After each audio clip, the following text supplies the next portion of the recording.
Hello everyone. इस video में हम माइक्रोबायोलॉजी के इम्पॉर्टेंट प्रैक्टिकल स्पॉट्स और वाइवा क्वेश्चंस डिस्कस करने वाले हैं जो आपके प्रैक्टिकल एग्जाम्स में बहुत हेल्प करेंगे। So let's start the video. Okay, so this is our first spot. In spotting, the question might be asked, identify the spot, determine the type of media and its uses. So yes, this is nutrient agar और nutrient अगार एक simple और basal media होता है। इसको हम use कर सकते हैं for the cultivation of wide variety of non fastidious microorganism. Non fastidious microorganism वो होते हैं जिनको कोई स्पेशल न्यूट्रिशन की रिक्वायरमेंट नहीं होती है for their growth. For example E coli, staphylococcus aureus. और हम इस मीडिया को यूज कर सकते हैं फॉर पिगमेंट डिमॉन्स्ट्रेशन। कुछ ऐसे बैक्टीरिया होते हैं जो पिगमेंट प्रोड्यूस करते हैं। For example staphylococcus aureus, it produces yellow golden colour on nutrient agar. As well as we can use this media for antibiotic susceptibility testing. So this is our second spot. The question could be asked, identify the spot, its type, uses, and composition. So this is blood agar. You can easily identify this media. ये red color का होता है and ये blood agar एक enriched media है। enriched media मतलब जब हम कोई basic media में nutritional substance add करते हैं, for example blood, serum, तो वो बन जाता है enriched media. So ये blood agar जो है ये एक enriched media है और इसका composition कि जब हम nutrient agar में 5% sheep blood add करते हैं तो बन जाता है blood agar. तो क्वेश्चन आ सकता है हम शीप ब्लड क्यों यूज करते हैं। तो हम शीप ब्लड इसलिए यूज करते हैं क्योंकि ये इजीली अवेलेबल है और शीप ब्लड बहुत क्लियर हीमोलिटिक एक्टिविटी शो करता है। क्या हम और कोई एनिमल का ब्लड यूज कर सकते हैं? यस, हम और एनिमल का ब्लड यूज कर सकते हैं जैसे कि हॉर्स, बट सबके अपने कुछ एडवांटेजेस एंड डिसएडवांटेजेस हैं। क्वेश्चन हो सकता है क्या हम ह्यूमन का ब्लड यूज कर सकते हैं? तो यस, हम ह्यूमन का ब्लड भी यूज कर सकते हैं, मगर ह्यूमन के ब्लड में काफी डिसएडवांटेजेस हैं। नंबर 1, इसका कॉस्ट बहुत ज्यादा है।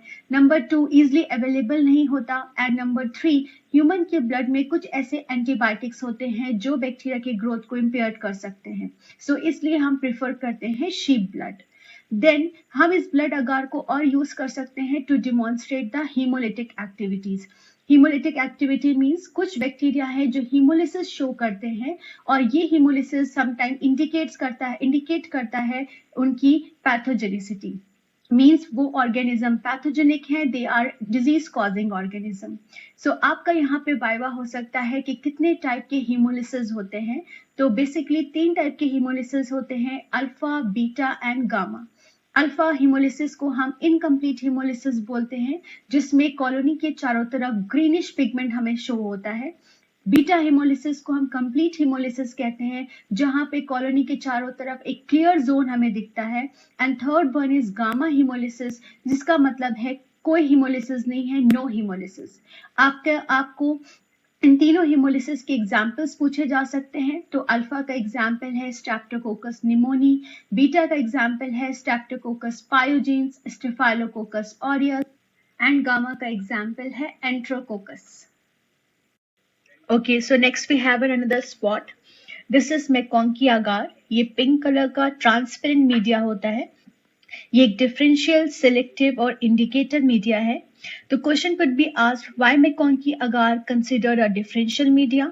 क्योंकि ये मैकॉन्की agar डिफरेंशिएट करने में हेल्प करता है between lactose fermenting bacteria and non lactose fermenting bacteria.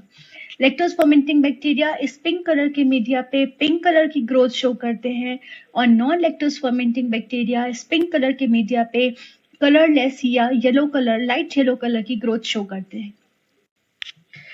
These are the examples of lactose and non-lactose fermenting bacteria and this could be asked in your viva session.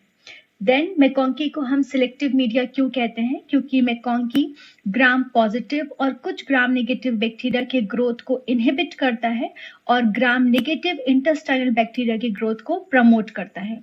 Next हम इस मैकॉन्की अगार को indicator media क्यों कहते हैं? क्योंकि ये इसके अंदर एक इंडिकेटर प्रेजेंट होता है जिसका नाम है neutral red. Then composition of MacConkey agar, आप इसको एक निमोनिक से याद कर सकते हैं जो कि है plant. P stand for peptone, L lactose, A agar, N neutral red, and T taurocolate, जो कि एक बाइल सॉल्ट है. Sometimes students get confused between McConkey agar and blood agar during spotting. So here is a trick. जब आप spotting में जाएं तो आप प्लेट को उठाकर अपने हाथ में देखें. अगर आपको वो ट्रांसपेरेंट दिख रहा है तो वो McConkey हो सकता है, और अगर ट्रांसपेरेंट नहीं है तो वो ब्लड अगार हो सकता है. चॉकलेट अगार एक एनरिच्ड मीडिया है एंड इसको प्रिपेयर करते हैं by adding heated blood to molten agar at 70 degree centigrade. This temperature is important. जब हम हीटेड ब्लड ऐड करते हैं तो ये आरबीसीज ब्रेक हो जाती हैं and they release essential nutrients into the agar. तो वो असेंशियल न्यूट्रिएंट्स क्या है? Factor X, factor V, haemoglobin, और ये फैक्टर्स बहुत असेंशियल होते हैं for the growth of fastidious bacteria, for example Neisseria, haemophilus. और इसका कलर चॉकलेट की तरह होता है क्योंकि हम जब ब्लड को हीट करते हैं तो वो डार्क ब्राउन कलर का हो जाता है, इसीलिए इस मीडिया को चॉकलेट अगार कहते हैं.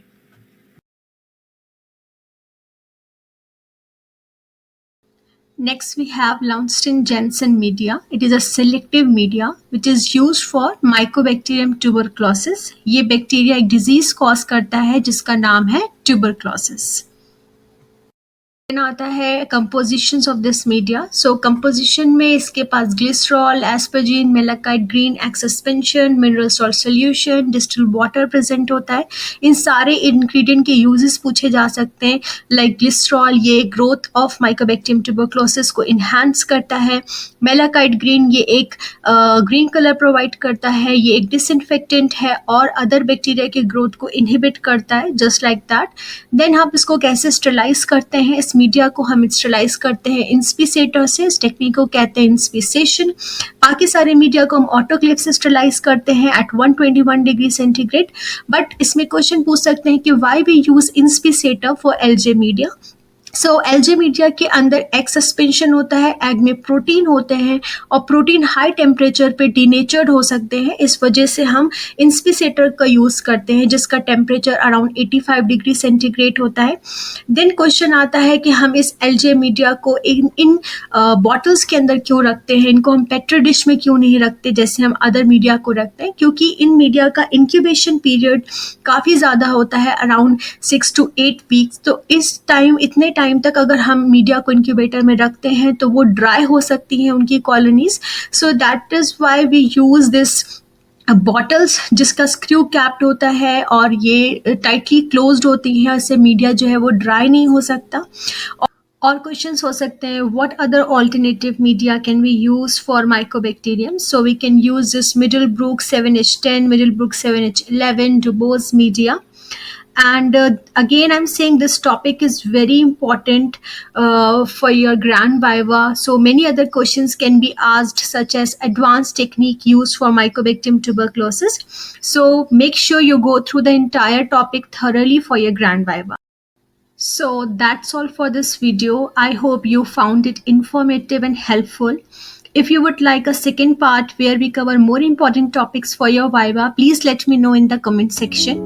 Thank you for watching.